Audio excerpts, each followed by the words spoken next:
Welcome to the channel UPSC NDA CDS Success Forum. Now in this video I am going to discuss about the recent NDA paper, especially that of GAT, that is General Ability Test. Now here in this paper I shall be giving you the detailed explanation why the particular answer is there for the particular question. Several times on different channels you must have seen only the tick mark is given, A, B, C, D, it is done.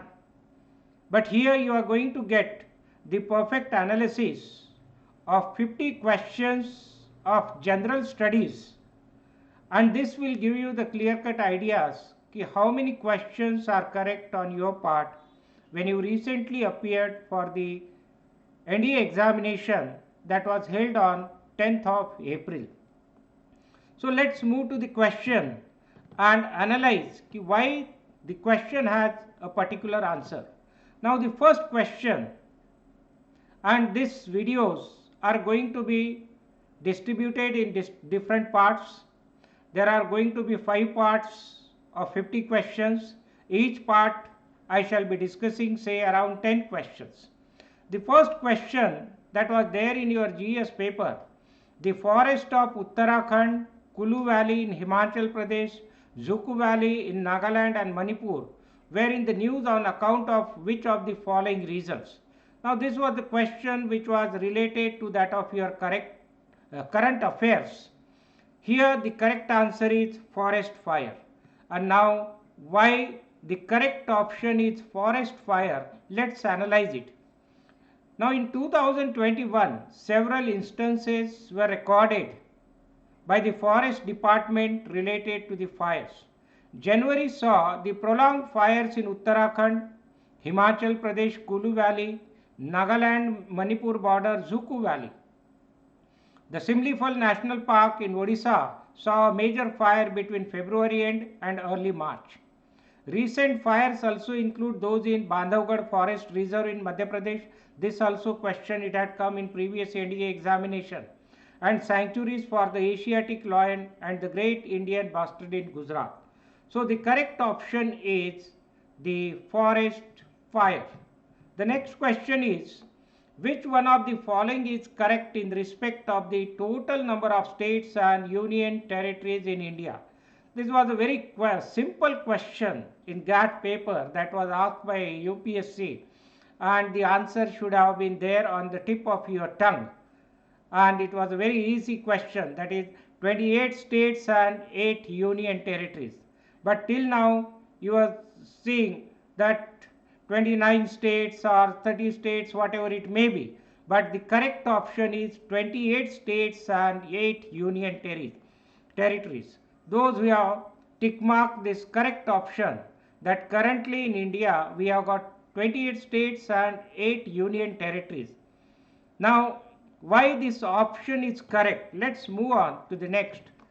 There are 28 states and 8 union territories in the country with effect from October 31st, 2019.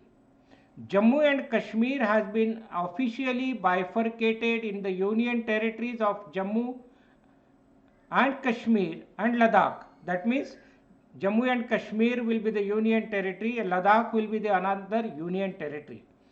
On the 5th of August 2019, the Jammu and Kashmir Reorganization Bill was introduced in the Rajya Sabha by the Home Minister, the then Home Minister as well as the current Home Minister.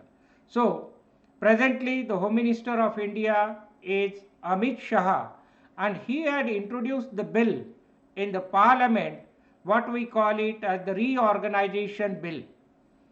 The bill sought to bifurcate the state of Jammu and Kashmir into 2 union territories, the Union Territory of Jammu and Kashmir and the Union Territory of Ladakh. And similarly, with the introduction of this bill, the Article 370 and Article 35A, it is abrogated with the presidential order. There was not any amendment of the constitution, rather it is abrogated with the presidential order, and this was passed by both the houses of the parliament. With both the houses of parliament giving their assent to the bill, the number of states and union territories in India has changed. India will now have 28 states and the number of union territories in the country will be 8. Dadra and Nagar Haveli and Daman and Diu were merged. The merger came into effect on 26 January 2020. So this is the correct option. Why 28 states and 8 union territories is the correct option. The next question. Legendary Kathak dancer Pandit Birju Maharaj died recently. He was the doyen of which one of the following gharanas of Kathak? Most of the students, I hope they must have marked the answer Lucknow. Yes, Lucknow is the correct answer, but why Lucknow is the correct answer? Let's see to that. Pandit Birju Maharaj, the doyen. Doyen here, the meaning of the word. These are all the current affairs questions. The doyen here, it stands for the most respected or prominent person in a particular field. That is the meaning of the word. And he was belonging to the Lucknow Gharana of Kathak. Pandit Birju Maharaj, born Brij Mohan Nath Mishra. His original name was Brij Mohan Nath Mishra. He was born on 4th February 1937 and died on 16th January 2022. Was an Indian dancer, composer, singer and a doyen of Lucknow Gharana of Kathak dance in India. Birju Maharaj, he is the recipient of the Padma Vibhushan. Again, this is the general knowledge question. He is the recipient of the Padma Vibhushan, India's second highest civilian honor. The first highest civilian honor is Bharat Ratna and the second one is Padma Vibhushan, and he was awarded with the Padma Vibhushan in the year 1986.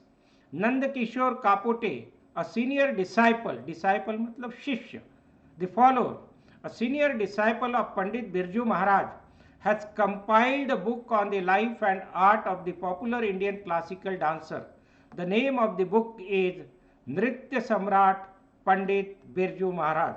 I hope you must have got the little bit information about Pandit Birju Maharaj. He was belonging to Lucknow Gharana, which is there in the capital of Uttar Pradesh. The next question, again the current affairs question. Who among the following is the head of the committee appointed by the Supreme Court of India to inquire into the circumstances that led to the Prime Minister of India's convoy being stuck for several minutes on a flyover in Punjab recently?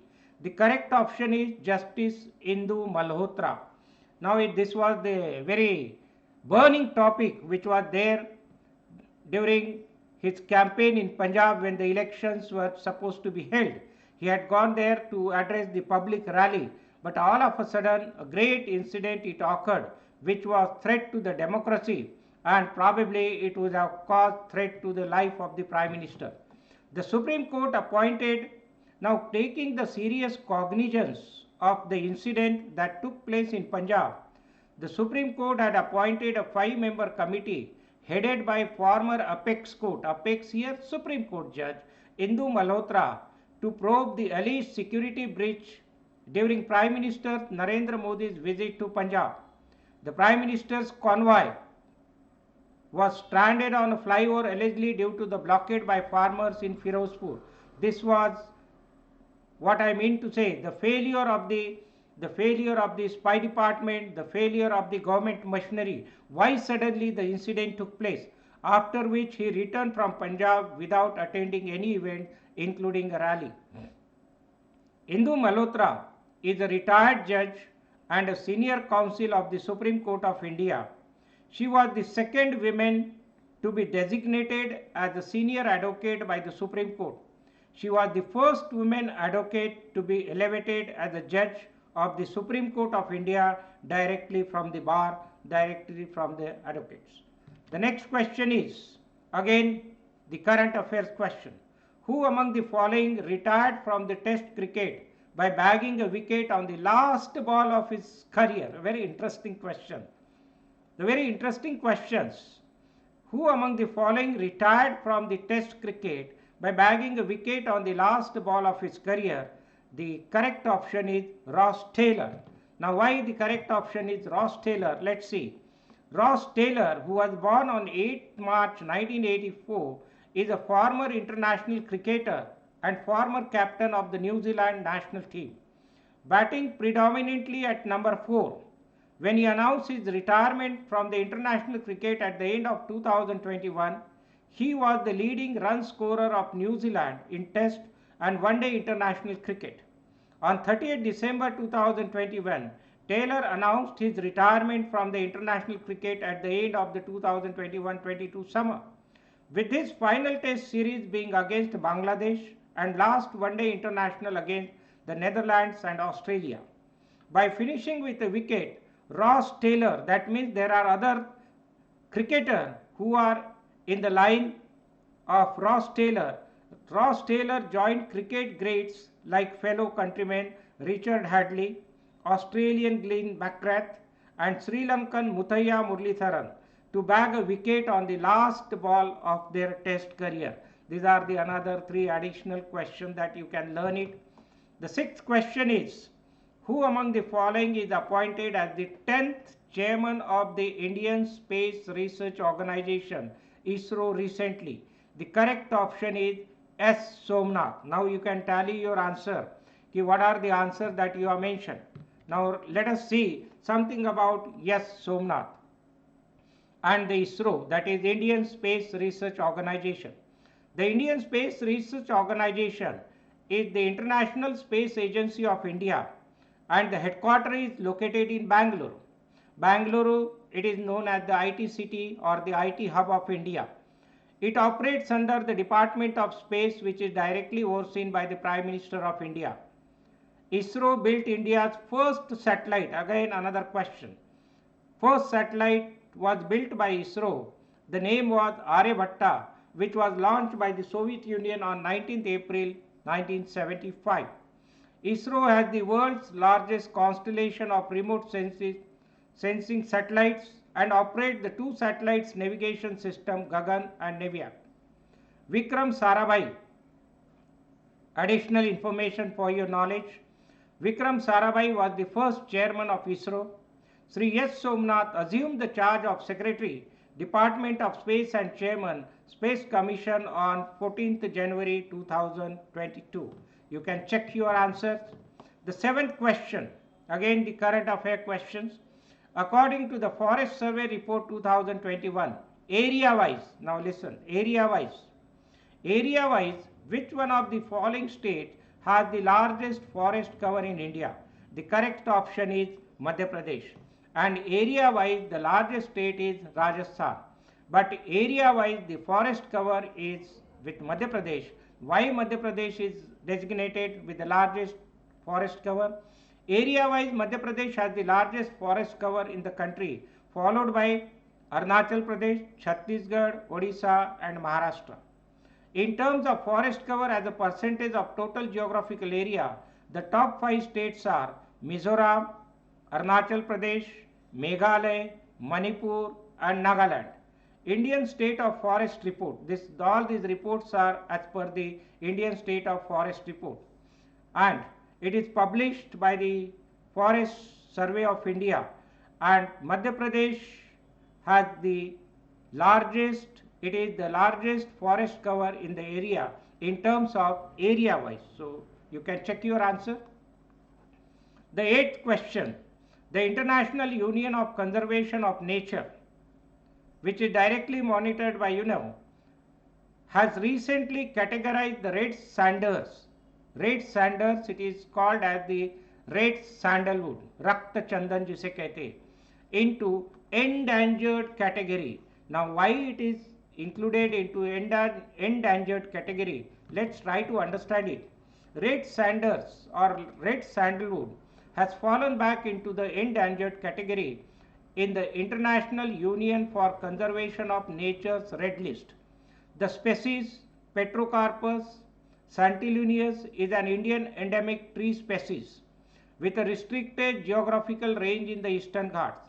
The species is endangered to a district tracts of forest in Andhra Pradesh, it was classified as near threatened in 2018.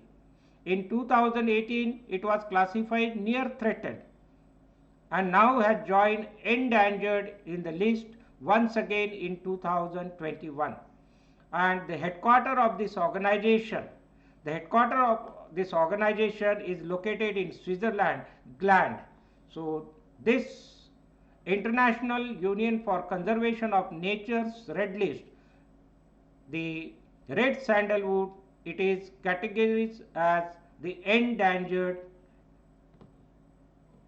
or the red sandalwood, it is categorized into the endangered trees. The next one, the ninth question again, the current affair questions.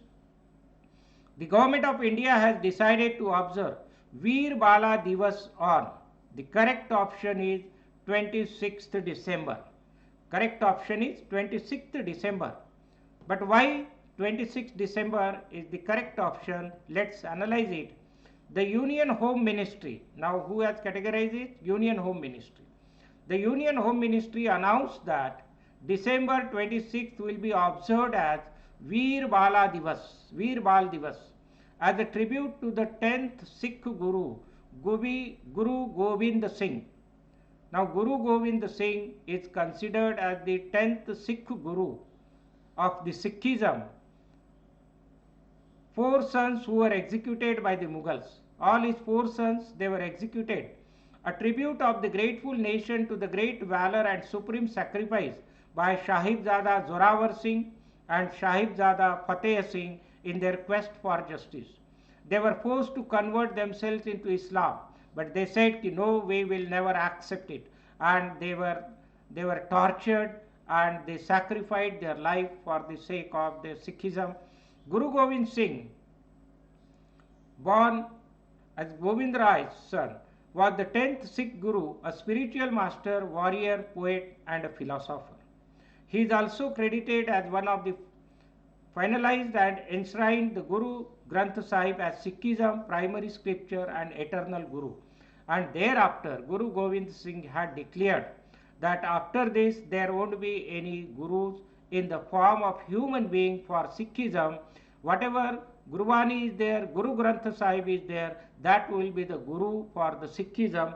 Whatever scriptures are there, the lines are there, the gospel is there, that has to be followed by the followers of the Sikhism. So Guru Granth Sahib shall be their Gurus, and in the form of human being there won't be any Gurus after the Guru Gobind Singh. So 26th December is observed as Veer Bala Divas. The last question on 4th of the part 1 series of GATT paper, which was held recently on 14 January 2022. Which one of the following ministries has organized a global Surya Namaskar demonstration program? It was organized by the Ministry of AYUSH. Now what does AYUSH stand for? Why was it organized? Let's analyze this question. Ministry of AYUSH, Government of India, organized a large-scale virtual Surya Namaskar program to mark the occasion of Makar Sankranti on 14th January 2022 under Azadi Ka Amrut Mahotsav celebration. This year we are going to celebrate 75th anniversary of our independence.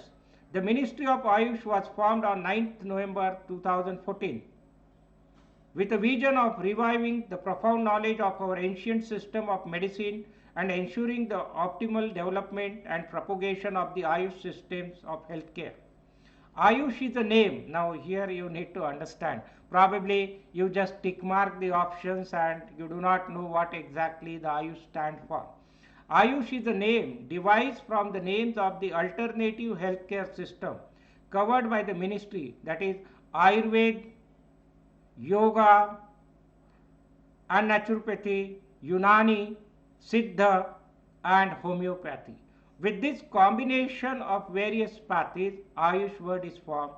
The Ministry of AYUSH is the Ministry of the Government of India responsible for developing education, research, propagation of indigenous and alternative medicine system in India.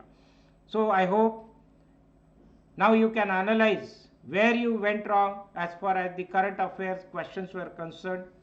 In my next video, part 2, I shall be discussing the another 10 questions with a detailed explanation why the answer is so and so for a particular question.